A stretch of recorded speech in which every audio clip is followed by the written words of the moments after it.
Hello, it's Brent Shard, Leverage Lean, with episode 9 of the Leverage Lean UNEDITED podcast. What you hear, it's what you get.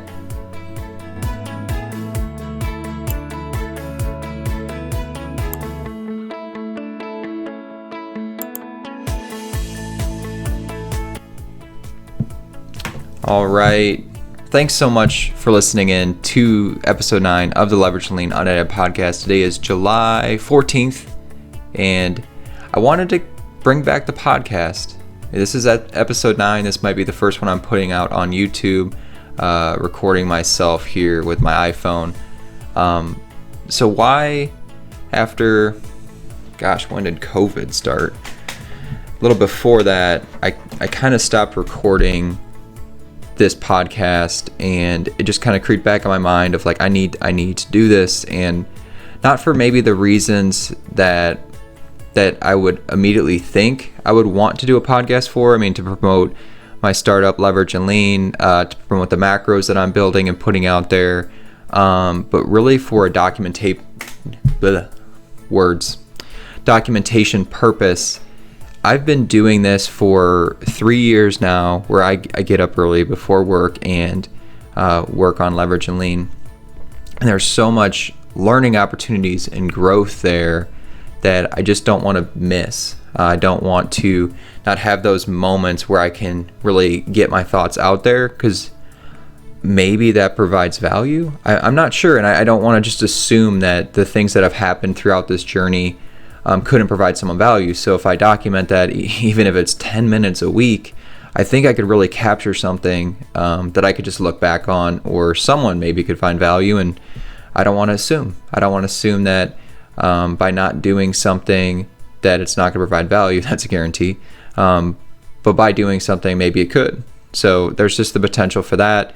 And it's 10 minutes out of the day. I do plan on throwing like a startup for this intro and stuff, very limited stuff. But really, once I start talking, it's unedited. So if I make a mistake, if I can't pronounce words, which is pretty frequently, what you hear is what you get. So really, that documentation is such a pillar to this growth, seeing how far I've come when just my learning. I mean, I feel like there was a missed opportunity there. I mean, I have so many recorded stuff on my computer where I would just practice Macro Mondays just without really any material to talk about. And I kind of got stuck in that rut, but there was still something there I think I could look back on and say, wow, like just the way I talked, the way I could record things, you don't realize how much you don't know until you really start getting into it. And I think that can really break you when you start something like this.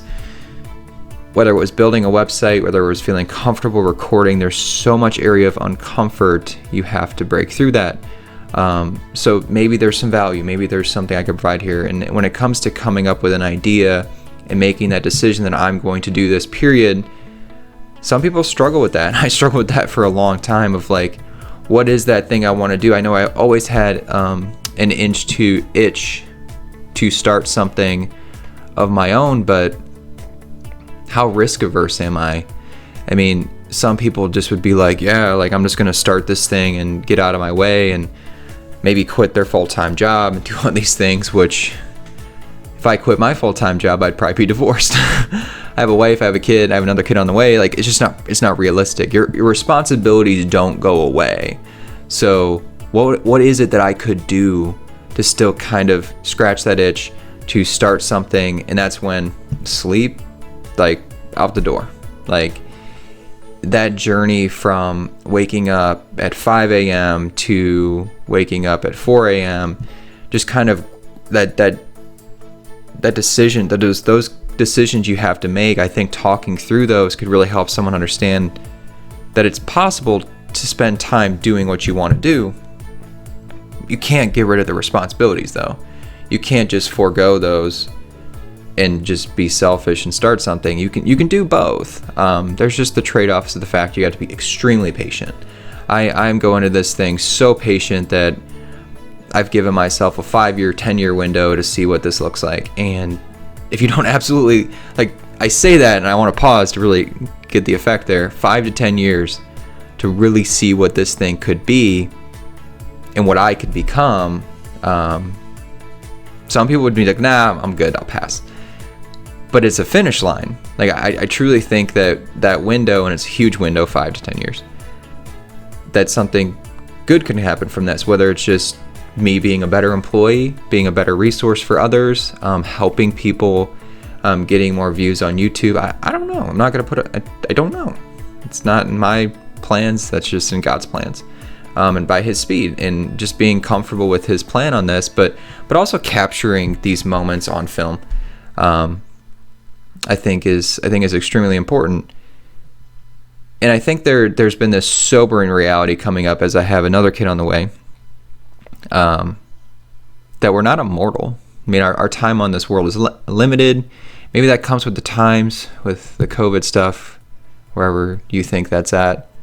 But I just think that was another thing that was really kicking me in the butt, was you don't know how long you're going to be here. And if I can document and just kind of show my passion for something, I could show a side of myself to my kids someday, that they would have this and kind of be like their own family video, but just kind of understand how their dad thought through things, and really had a passion for this. I mean, I think there's something there that I can't really describe, but I just know it's worth it.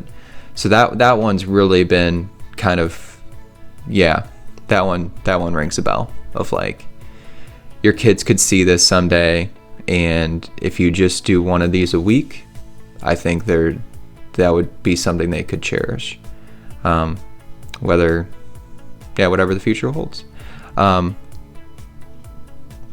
So I don't have all the answers for this podcast, and that kind of goes with the pause I just took there, and that's okay. I'm trying a different camera angle.